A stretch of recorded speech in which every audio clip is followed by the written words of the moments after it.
You are Locked On 76ers Postcast, part of Locked On Sports Philadelphia, on the Locked On Podcast Network. Your team every day. Let's go. Let's go. Do you believe in miracles, baby? Can the 76ers somehow magically catch the New Orleans Pelicans? Now, I was poo-pooing it. I was poo-pooing it last night. As a matter of fact, ladies and gentlemen, I was saying, no, it's not going to happen. Like, that's going to happen. Fat chance that's going to happen. Actually, you know what I was doing? I was doing a Adem Bona. That's what I was doing. I was like, they're not going to catch the Pelicans. Come on now.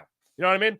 And now they're just 3 games shy of being worse than the Pelicans. So forget this face for a second, and let's think about how the 76ers could possibly catch the Pelicans. Welcome in. This is Locked On 76ers Postcast on the Locked On Sports Philadelphia YouTube channel. Before we go any further with the 76ers, I do have to tell you that I am doing the Phillies postcasts for Locked On Sports. Now, Locked On Sports Philadelphia will be going bye-bye as we merge channels. So with the Sixers having 7 games left, I think there's only 1 or 2 conflicts, so we should have at least 5 games, whatever. But it's the last 7 games of the season for the Sixers. At the most, it'll be the last 7 games I do here for Locked On Sports Philadelphia's YouTube channel, but you can catch me throughout the Phillies season on Locked On Phillies YouTube channel, where we've already done, obviously, the first 3 games of the season. And then next season, I'll be on Locked On Sixers YouTube channel for the Sixers. Hopefully a better ending to that season over there doing the Sixers stuff. So I'll be having fun over there on Locked On Sixers YouTube channel. So don't miss that. But as for right now, let's start it off with a man who, without question, I think's the player of the game. This is the Locked On Player of the Game. You might look at me and you might look at me and go, Lonnie Walker, 23 points. He had a great game for the Sixers in this horrible 109 loss. It's got to be Lonnie Walker with 23 points. No, it is not. It is Adem Bona, and not just because that's just a great picture of Adem Bona. For those that are just joining us, in case you haven't seen it, this is Adem Bona. Okay. Adem Bona goes out there tonight and explodes for 14 points. Now, you know, he was at 14 points. Whatever. Adem Bona is getting back to that damn near double-double phase that he was in right before he went out with that left ankle sprain. So he gets 14 points tonight. He gets 8 rebounds. 6 of them come on the defensive end. 2 of them come on the offensive glass, obviously. And 5, almost 6, but 5 blocks for Adem Bona. Now, I, in no way, shape, or form, I'm not saying this to compare the two. Joel Embiid is a better setter than Adem Bona. Hot take, right? No, I'm just say, this is not a slight to Joel Embiid. I don't want anyone to think this is anything close to a hot take. This is just something that I don't see and haven't seen a lot of from the 76ers with Joel Embiid as their center, and even really anybody. DeAndre Jordan, Paul Reed, Andre Drummond. Like, these are the guys I'm comparing Adem Bona to, okay? I'm not necessarily comparing him to Joel Embiid. But when I talk about an explosive center, Adem Bona is an explosive center. He has that in him. He might not be the best at it right now in the NBA. He'll probably never be the best at it. But in terms of that portion of his game being developed, he has that. He has that athleticism. I'm not saying he's better than Joel Embiid. I'm just saying the athleticism and explosion from his game is something that you really haven't seen for a long time in a 76ers center. Just that aspect of his game. I'm not taking Adem Bona over a healthy Joel Embiid. I'm not even taking it over after even the Joel Embiid that played against the Knicks in the playoffs a year ago. I'm not even taking him over that guy. I'm just saying the one aspect of his game, the explosiveness he has under the basket, to spring up and go for the dunk, to go down the lane the way he does on the oops and all that stuff. Just a very explosive and athletic center. I'm not taking him. Okay, do I have to say it again? No. Okay, good.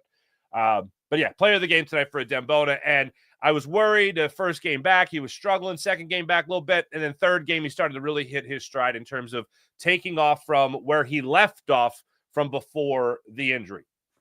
Now, the big news of this game, we'll get to the turning point in a second, but the big news of this game, we're going to actually flip things around. It's essentially the big thing to come out.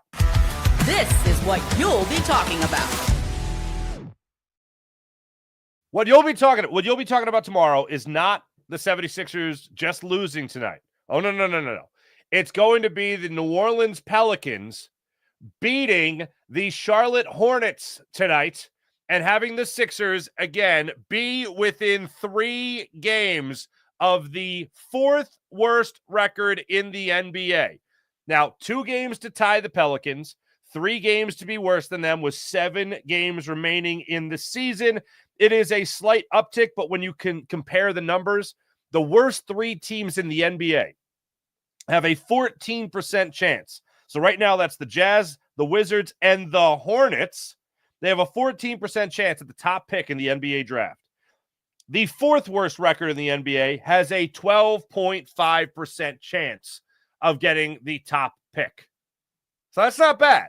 Now, it's going to be a fat chance of it happening, but here's the Pelicans schedule as it remains. They got the Clippers, then the Lakers, then the Bucks, the Nets, the Bucks on the road again, and then they got the Miami Heat, followed by the Oklahoma City Thunder at home.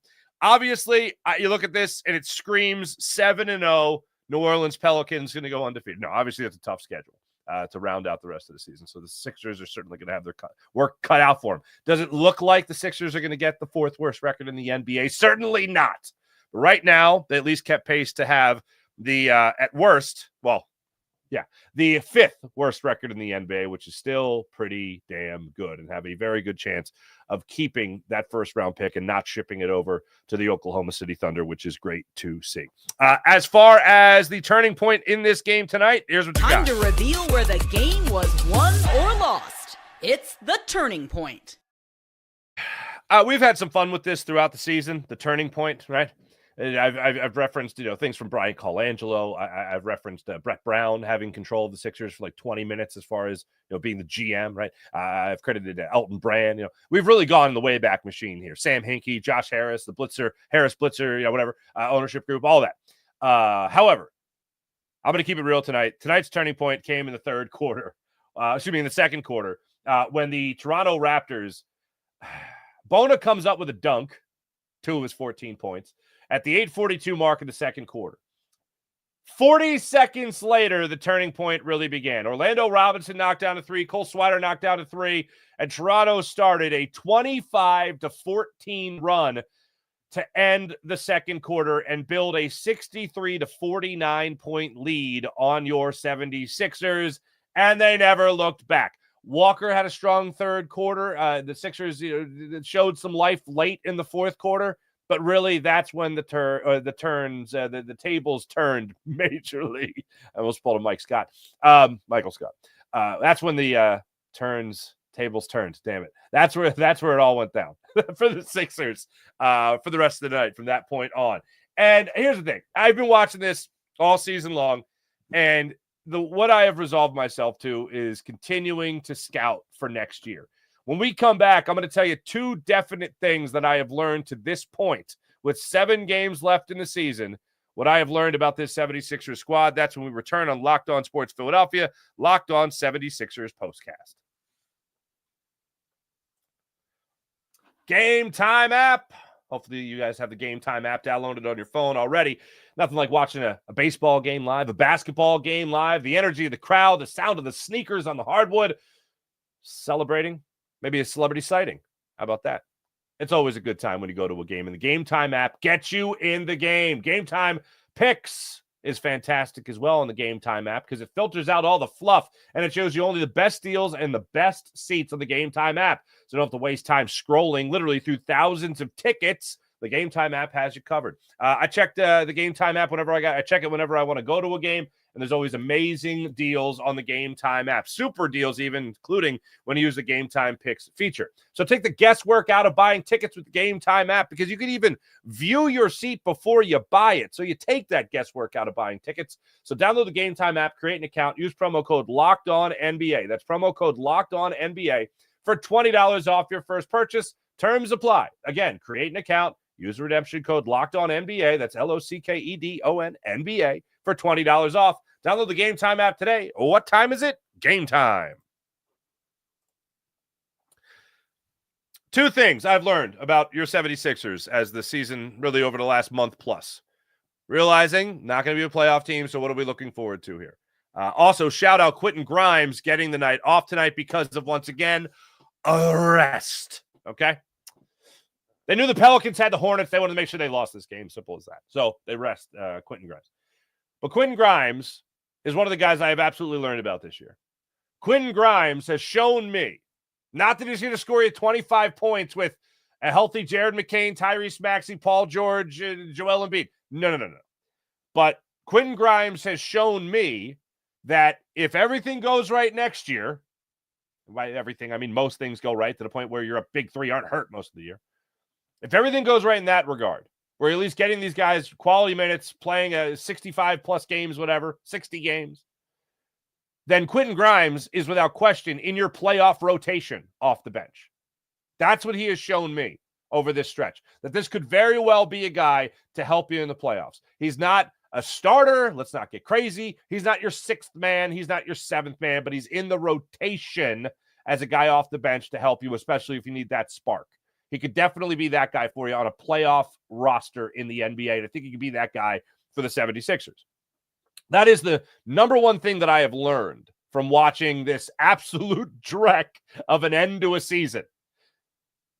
The other thing I have learned, the second biggest thing I have learned in limited time, Adem Bona could be your Sixers backup center next year.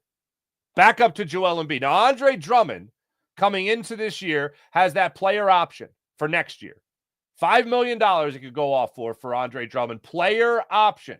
If Andre Drummond opts to not re-up with the Sixers, if he can somehow, after this kind of season, have a bigger, better deal elsewhere, and he's out, I feel great about Adem Bona working his tail off this offseason, realizing what it takes to play NBA basketball, and being that C2 after Joel Embiid. You're still going to have to bring in somebody else anyway. I mean, with the amount of time Joel Embiid's going to be missing, the center position for the Sixers, you're going to need depth there. But if I'm looking at a guy to come off the bench to spell Joel Embiid, that guy's going to be Adem Bona for me. And now that you got to keep this in mind. Are you talking about a possible drop-off? Now, look, I don't think I am in the school of Joel Embiid's not coming back next year and being an MVP. But I think Joel Embiid's years of competing for MVP awards are done. Okay, I offer that as my second hottest take on the show now. But that's where I'm at with him. So you're going to need depth. Not only that, you're also going to be needing guys to come in when Joel Embiid is getting those nights off. So you're going to need guys to come in for Adem Bona. But which might lead you to believe that the Sixers are going to keep Andre Drummond as well. But I think it might be flipped where Adem Bona is the number 2 and Andre Drummond is the number 3. But whatever. Keep this in mind. Without Joel Embiid playing at anything close to an MVP level, this team joins the fold of most NBA teams, which is your center is not your star scorer and not your star player. I mean, he'll be the biggest name, no question, but the scoring is going to have to rely more on Tyrese Maxey. It's going to have to rely more on guards. It's going to have to rely more even on Jared McCain. It's going to have to rely more on Paul George if he's healthy next year. It's going to have to rely on a Quentin Grimes coming off the bench. All right, now we're getting crazy. So if Adem Bona goes into those games, you're not looking at a center position to go in there and take over for Joel Embiid. You're just looking at a center position to go in there and play the traditional center role. So I think he could absolutely be that guy next year. That's what I've learned so far to this point with 7 games left for your 76ers. Now, speaking of 7 games left for the Sixers, here's the way they are taking it down. Not tomorrow, but Tuesday, they tip off with the Knicks in New York at 7 o'clock. Just rattled it off for you what the Sixers have, or excuse me, what the Pelicans have to end the season. As for the Sixers in their final 7 games, they go at New York, then they got Milwaukee, then they got Minnesota at home, then they go to Miami, go to Washington, host the Hawks, host the Bulls to round out their season. Looking at them, they all look like losses. I mean, heck, the Wizards came in and just shot the lights out the other night. So why wouldn't they do that again? I'll cross my fingers for it. Here's hoping the Sixers can somehow lose 3 more games than the New Orleans Pelicans in the final 7 games of the year. Thanks for watching. Thanks for listening. This is Locked On Sports Philadelphia, Locked On 76ers YouTube channel. I hope to be on with you guys tomorrow night on Locked On Phillies YouTube channel for your Locked On Phillies postcast. Weather's looking a little iffy for home opener of the Philadelphia Phillies. But I'll keep my fingers crossed that it'll be a 3:05 start time, and then I'll be on with you guys after that game to celebrate, hopefully, the Phillies improving to 3-1 on the season. Thanks for listening. Thanks for watching. My name is Mark Farzetta. This is Locked On Sports Philadelphia, Locked On 76ers Postcast. See ya.